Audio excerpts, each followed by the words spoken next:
Buenos dias, Buenos dias. How are you today, Ana? Great dog. Excellent. And buenos dias to our Mission Possible podcast community.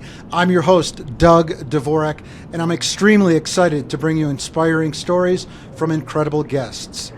These individuals are on a mission to create remarkable possibilities that not only enhance their own lives, but also make a lasting impact on the communities and individuals they serve. Stay tuned for some truly amazing conversations.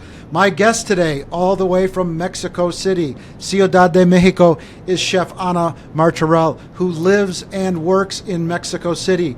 And today's Mission Possible podcast is titled The Art of Flavor. Chef Ana Martorell on reinventing culinary boundaries. After completing a grand diploma at Le Cordon Bleu, Ana continued to extend her skills and knowledge by completing several additional trainings at Cordon Bleu, including wine studies.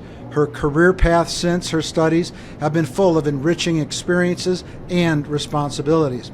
While implementing the menus for Aromas and Adia 2 restaurants in Mexico City and Oliva Tinto in Peña de Bernal, Quetero, I know that's the wrong pronunciation, but I'm a gringo, so deal with it. She has also launched her own brand called Ana Martorell, or AM, which offers first-class quality catering services. Ana is also the founder of the brands Osha and Sao. Ana has been published in El Heraldo de Mexico in the gastronomy section and has been a cultural representative in collaboration with the Mexican Embassy at Ottawa's Parliament Hill, and was a host chef for the first Mexican Gastronomic Week at restaurant Astor Grill in 2017. That same year, she was a participant in the 2017 edition, I'm going to say this wrong, Milesme Mexico, along with Don Julio. Ana is extremely passionate about Mexican cuisine and gastronomy, chef of Aida Restaurant, Aida, and Osha, Cocina Única, and El Cantador. El Cantador is where we spent about 3 hours with Ana, her family, and some guests from Tamarack Resort, and just had an incredible evening cooking our own food. El Cantador AM, a free gastronomic space that serves as a cooking laboratory which creations and offers incredible Mexican flavor are born. And Chef Ana, again, welcome. And I love your mantra or mission statement, let's fly, the wings are made to achieve dreams. Thank you so very much. Thank you, Doug. It's an honor to be here with you today. You're actually at one of your restaurants now, Oliva Yes. Tinto. In Querétaro. In Querétaro. So let's talk about your background and culinary journey. What first ignited your passion for cooking? Guess what, Doug? I'm not from a family of cooks, so I don't know which was like the first appearance of cooking was, but I think in the kitchen I feel free. I feel happy, so that feeling made me really want to be inside the kitchen. For me, cooking, it's like having therapy, daily therapy. Unbelievable. Was there a defining moment when you knew you wanted to be a chef? I think for me, the day that I realized I was going to be a chef, it was when I first took my first class of law. I studied first law. So the first time I was in the university having like law stuff, I was like, this is not my thing. Because I was really unhappy. I actually dressed myself all in black. Really? Really. And when I changed my career, I started using colors and I started smiling actually. So for me, the first time that I realized this was not for me and I want to study gastronomy was the first day I was in law university. Interesting. And I've gotten close to you, your husband Juan, and your beautiful children, Borja and Triana. And I was talking to Juan when we were at your cooking class, and he said, in terms of Borja and Triana, I want them to do whatever makes them happy. Similar to your experience, and you've got wonderful, delightful kids that I love that are passionate. And Borja right now is passionate about, Fishes. and yeah, fish. And I saw it was great. That's really so. Really, the message is follow your heart, follow your passion. So another question: who were your biggest culinary influences that inspired you to get into beyond practicing law and being unhappy? But what chefs inspire you in the past or right now? Well, the chef that most inspired me, it's Enrique Olvera, the owner of Puyol. You were in Puyol when you come here to Mexico. For me, he's the chef. Why?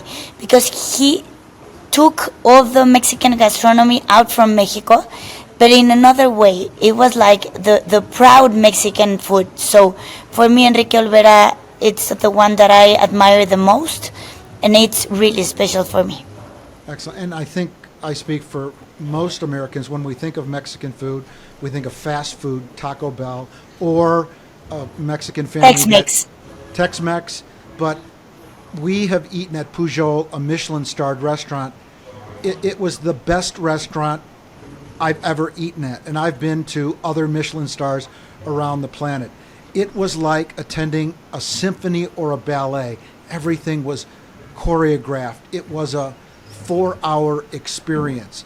So another question, can you share a personal story that shaped your approach to food, specifically Mexican food?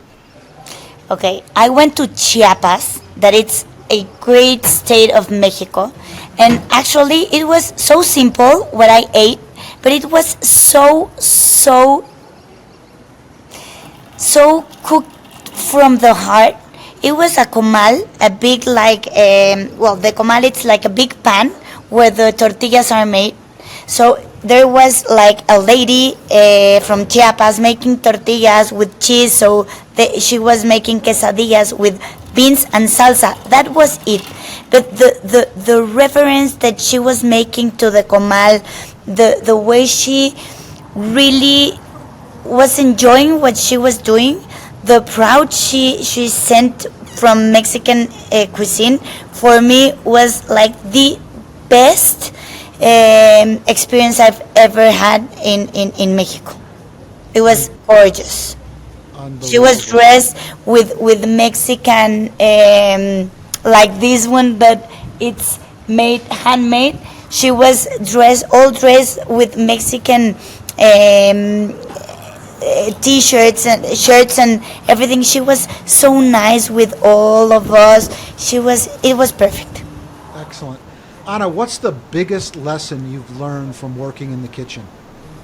Okay, the biggest lesson was, for me, the most difficult thing here in Mexico being a chef is being a woman.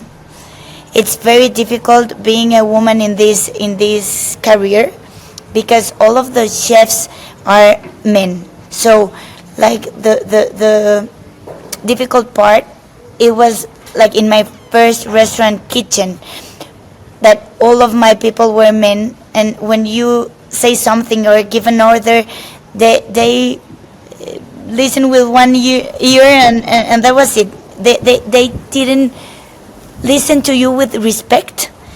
I understand with the years that they will respect me when I really made like the best job out of the restaurant. But for me, being a woman, it's like the worst thing ever happened to me in this career. But now you're a world famous chef with hundreds of thousands of social media, Instagram followers. You're going all over the world. So Ana, let's talk about your signature style and creative process. Kathy and I, our friends from Tamarack, have experienced your dishes. But your dishes are known for their artistic presentation and bold flavors. How do you develop new recipes? Okay, for me, developing new recipes is like kind of having a dream of the dish first. You have to dream it so you can take it to the real life. So when I dream like the dish, I start thinking, okay, this combination sounds good in my head. And then you have to go to the plate, to the kitchen, and make it possible. Sometimes you do it great, and sometimes it's like, it's missing something, and you have to start adding things. So you add an ingredient and add another ingredient, and so you go like to the end of the plate where all the ingredients are like balanced and everything tastes actually good. Excellent. Do you have a favorite unexpected flavor combination that always surprises people? Yes. In all of my desserts, I use tortilla. That it's salty, but when you use it with something sweet, actually makes a great combination. And the combination that I really love to use, for example, it's beans, avocado, and chile chipotle. There are like three ingredients that combining them, they are powerful in the plate. Excellent. And I know Juan, your husband, has a very important, stressful job. You're running 5 restaurants, 2 kids. How do you balance creativity with the discipline required in professional cooking? I try to balance having like time for doing everything. I think like in life, making all like in rules, it make it easier. For example, I on Mondays I spend all the time just thinking about the container, just the container. Because if you think in all of your restaurants and all of your places, you might have like half of the work well done. So on Mondays, I just do the container. On Tuesday, I just do OSHA. And well, I try in mornings, half an hour spent with each of my kids before they go to school. So I have like my medicine that it's my kids love. So I have my medicine and then I go to work. On Monday's container, on Tuesday I go to OSHA. On Wednesday I do Olivo Tinto. So that's like my part of trying to make all of the work possible. It's difficult, and sometimes I go to sleep and I was like, oh, I didn't complete like all the tasks I was planning for this day, but I try. I have like all the intentions. Sometimes I fail. You just brought tears to my eyes. My medicine is my kids' love. That is so beautiful, and your children are beautiful. So Ana, what role do emotions play in cooking? Oh, I cook for putting all my emotions in the plate. So the guy or the girl or the kid that is eating my plate, I think I will pass some of my emotions to them. So I try to put in all of my dishes some of the love and the happiness I have. So when you go and eat, for example, the mole rosa, the pink mole, I try to give you a little bit of hope, a little bit of happiness, so it everything will be great. Having a pink mole, for example, there is a movie called in Spanish. It's called agua para chocolate. It's something like that, and it says the movie. For example, the cook cried inside the pan, and all of the people who try that dish were crying when they have the dish. So I think emotions are the most important ingredient in kitchen. Excellent. Let's talk about innovation in gastronomy and industry trends. How has the food industry evolved since you first started, and where do you see it going? And you touched base on that. The biggest challenge for you was being a woman and breaking through to a male world. But what is the future of gastronomy, and how is it evolving as you see it as a world-famous chef? Okay, gastronomy, it's like, I don't know, 10 years ago, the molecular cuisine was like the best cuisine ever. Right now, you need to go to basics. So I think right now we're going back to basics, back to like farm to table, and at some point we're going up again until we arrive again to molecular cuisine. But for me right now, we are going back to basics. We need to taste like the plain flavors. We need to go back to being simple. But I think in, I don't know, in 10 years everything's gonna be a little bit more complex. But right now it's back to basics. You talked about farm to table. How do you envision sustainability influencing modern cuisine? I think nowadays the producer needs the chefs to be really, really respectful with all the ingredients. Respect when the ingredients are like in vera. I don't know how to say it in English, but that they are not for consuming in that month. You really have to respect, because the consumers are not respectful for that task. But we as a chef, we need to be a little bit more respectful for the ingredients and know, for example, what I like and what I love from the farm to table is that the cook or the chef knows exactly what's the time, for example, for the onion, and the time the onion needs to grow. So when you have that onion on your hand, you give all the respect for the onion. You try to use all the onion for all the recipes. So for me, sustainability, it's really important, and I actually think that nowadays all the chefs are committed to really to really accept sustainability and to show the consumer the respect for the ingredient. Excellent. So you talked about the importance of sustainability and farm to table, and your ingredients were unbelievable. I had a dish. It wasn't farm to table. It was ground to table. It was Mexican caviar, the white ant eggs. Unpack that or explain that dish, which was unbelievable. Yes. Okay, so they're called escamoles. Escamoles, and it's yes. Escamoles. It's the Mexican caviar. They're great. They're the eggs of the ant. And for example, in Mexico, it's a little bit sad sometimes because, for example, kids, they don't eat escamoles. They're like, oh no, they are the egg of the ant. It's like gross. It's not. But in for example, I don't know, 100 years ago, the egg of the ant, it was caviar. It was really, really, really amazing. It was so expensive, and nowadays we are missing that part of the tradition to eat. For example, the ants. Also, we ate the ants, the chapulines, the little crickets.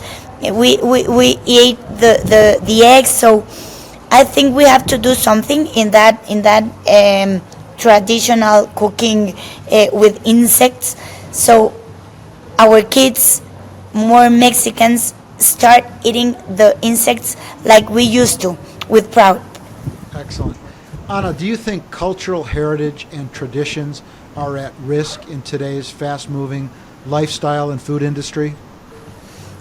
Not in Mexico. Actually, I don't think in Mexico, because, for example, for making the mole, you need the metate, and it's something that we have been using for decades, for years. So I don't think it's going to be strange here in Mexico, but I think that if we as parents or we as grandparents, if we don't respect traditions and show them to our kids, then yes, for sure they would be on risk. Excellent. Ana, are there any food trends you love or dislike? I dislike molecular cuisine because I hate, like, they are telling me you are eating a quesadilla and it's liquid, and I am like, no, I want the quesadilla and I want to eat and feel the flavor and all of the explosions. And I really, really love, for example, Italian food. I really love Japanese food, but the cuisine that I like the most, it's Mexican. Excellent.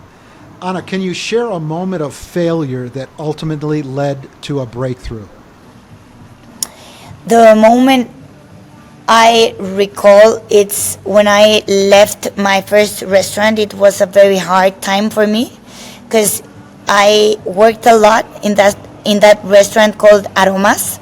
But actually, leaving Aromas brought me Aida, that it's a great place. I actually had the pleasure for meeting Pepe Quack, that it's the owner of Aida, and I have learned a lot of that guy. It's like one of a kind, and I think it was meant to be. I had to go out Aromas to enter to Aida, and Aida, it's like a place that I've learned a lot. But well, for me, Aromas was the first, and I have like a great love for that place. Excellent. Ana, what is your proudest moment as a chef?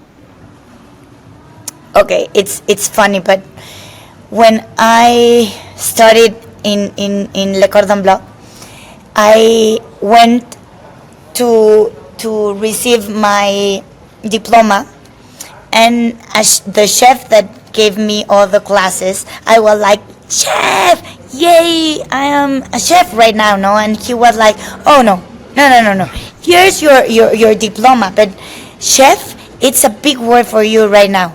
Chef would be a word that one time in your life you are going to listen, and the day you listen someone call you chef, that day you earn the title. And I was like, oh my god, right now I am a chef. But the proudest moment was in Aromas, actually. The kitchen was a totally mess, and I somehow arranged everything, and the time that everything was going out perfectly, the chef that I had, the man that I told you that he didn't respect me, was like, chef, thank you very much. And I understood the words of that chef.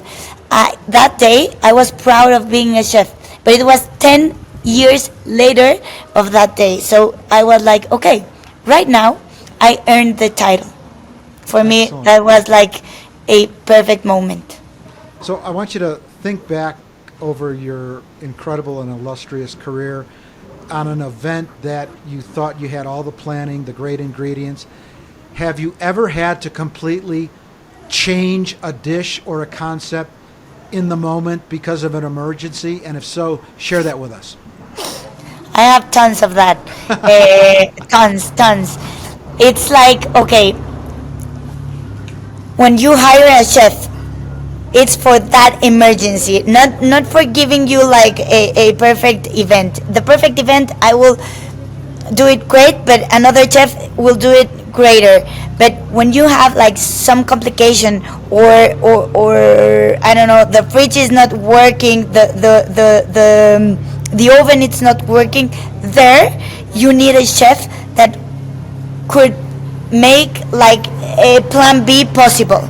So once I had an event for 15 people, and the oven stopped working, and I had a big fish. I was making a salty fish, and suddenly the oven was done, and I was like, no way, what am I going to do? And I was calling like the neighbor, could you please lend me your oven, because if not, what am I going to do? And so, well, the fish was not done, so I took all of the fish down and make a ceviche quickly, because the oven was not going to work. So plan B, make an effort and make something possible. Yeah. Unbelievable. So Ana, what keeps you motivated and inspired in such a demanding industry? I think being happy, feeling me alive. When I enter to a kitchen, that's the two feelings that I appreciate from myself. That I actually, I'm smiling in a perfect way. I'm happy. I'm thrilled. I'm complete. The same way I feel being at home. So when I'm home, I'm happy. But when I'm in a kitchen, I'm happy. So the two spheres combined by themselves make me like the happiest woman in earth. And you can't fake genuine love, passion, and enthusiasm. So, Ana, let's talk about the human connection and food as an experience. Cooking is more than just food, it's an experience. How do you create that experience for your guests? Okay, I try, for example, the 2 or 3 hours that they are going to spend in my restaurant or in the container or whatever, that time counts from them, for them. If you go to the container and you don't smile, for me it's like a waste of time. So what I try to do for all the customers that I receive is that they really enjoy the time that they spend with me. If they really enjoy that time, I'm happy. So because I really make like the possible thing that it's changing 2 or 3 lives, 2 or 3 times, hours or whatever for the customers that I receive. Excellent. Ana, do you have a favorite story about someone's reaction to one of your dishes? I love, for example, when I cook for not for Mexicans, but out of Mexico, that they tried my food, and the best sound you can as a chef hear, it's like the But I went to Qatar, and I was serving. Really? Yeah, I went to Qatar to serve like the first gastronomy, the Mexican week in the San Regis at Toja, and receiving people from all around the world, and they were like, oh my god, this is not Mexican food. And I was like, yes, I am Mexican. No, you are not Mexican, this is not Mexican food. Could cook a dream dinner party with 3 guests, living or dead. Who would they be and why? Okay, I will cook for Juan Pablo II, the Pope, John Paul II, because I think that man was a saint, and I would ask 100 of questions of how being so a good person would be like. I will cook for Hitler. I don't know why, but Hitler? Adolf? Yes. Adolf Hitler, okay. I need to listen what in the heart of a person as him would be growing to be like that. It's like, I don't know why, but it would be like, I don't know. And the third one, I think I will cook for Obama. Excellent. So Pope John Paul II, Adolf Hitler, and former President Obama. Very interesting. Yeah. And what would you serve them? Okay, I don't know what would I serve Hitler, but the two other will serve. I can tell you what I'd serve Hitler: dog or rat. But at any rate, I digress. What would you serve Obama and Pope John Paul II? For example, for Pope John Paul II, I will serve mole blanco, because it's like the purest, the purest sauce I've made, and it's sweet as he was, and it's like spicy, and I think that would be like the best dish for him. And to Obama, I will serve the green mole. Why? Because it's full of hope. It's full of surprise. It's full of ingredients that grow in the ground no matter what. So for me, Obama, it's like this guy that it was meant to be in that place at that time. Excellent. Great response. Ana, what message do you hope people take away from your food? Okay, I think food, it's a way of enjoying life. Right now, I listen to a lot of people that they don't eat sugar, they don't eat grain, they don't eat pork, they don't eat anything. So I think life is so short, and we come to this life to enjoy. And one way to enjoying life, it's eating. You can know all the countries by googling them, but if you really want to know a country, you have to go and eat their food. Ana, how do you see food bringing people together in today's hectic, stressful, fractured world? The best part of a house, it's the kitchen, because the kitchen reunites a lot of people. When you go to the kitchen, it's where the magic happens. Even though you don't cook, there's like the people feel free, feel connected. So in the table, in the kitchen, it's the perfect place to connect, and you can use food to connect.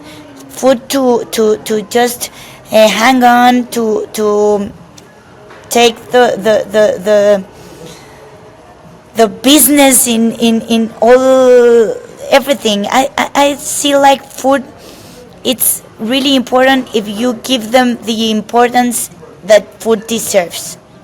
And I know it's important for you and your husband Juan when you're both in town. In fact, your husband Juan makes it a point of trying to come home at 2 p.m. every day to eat with the kids. So it's really, really important. Ana, you represent some unbelievable brands. I know you were the head chef for Formula One, their E version. You have a relationship with Patron. Tell us some of the brands you represent and what those relationships are. Yes, I've worked for a lot of brands. For example, Nutella from for Patron. I've been working with them 5 years. For Vitamix, I think to Vitamix? be a part, Vitamix, yeah.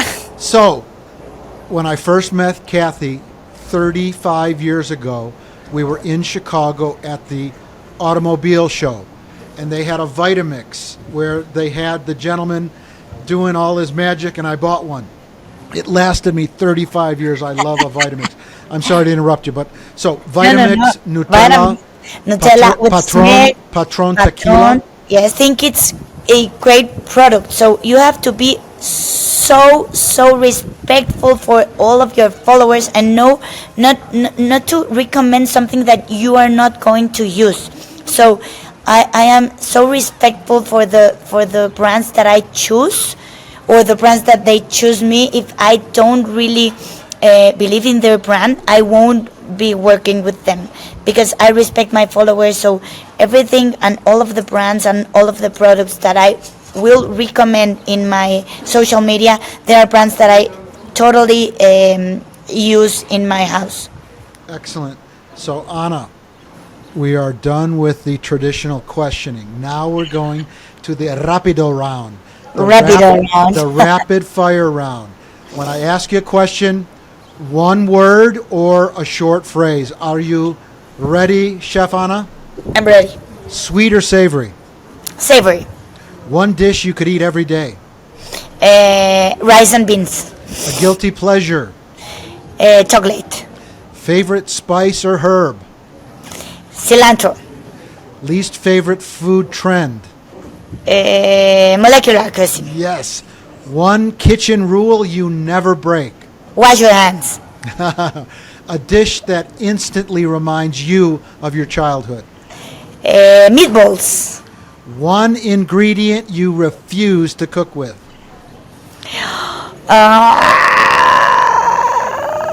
Lengua. Tongue. Tongue, okay. If you weren't a chef, what would you be? Florist. One country you'd love to explore purely for its cuisine. Japan. Favorite midnight snack? The chili mango. A dish you think is underrated. The tortillas. One word to describe your cooking style. Unique. Most surreal cooking experience you've ever had. Chiapas. What's next for you in the culinary world? Oh, what's next? I'm trying to keep it calm this year, to actually all of my restaurants to enjoy them and give them more recipes. But I am trying to get all the moles out of Mexico to the US and to Europe. I'm having this project done, and maybe on 2026 I will export them to the US and to Europe, hopefully. So you've got the AM brand, and you're gonna have your own line of Mexican excellent food. Awesome. The best Mexican food, the best.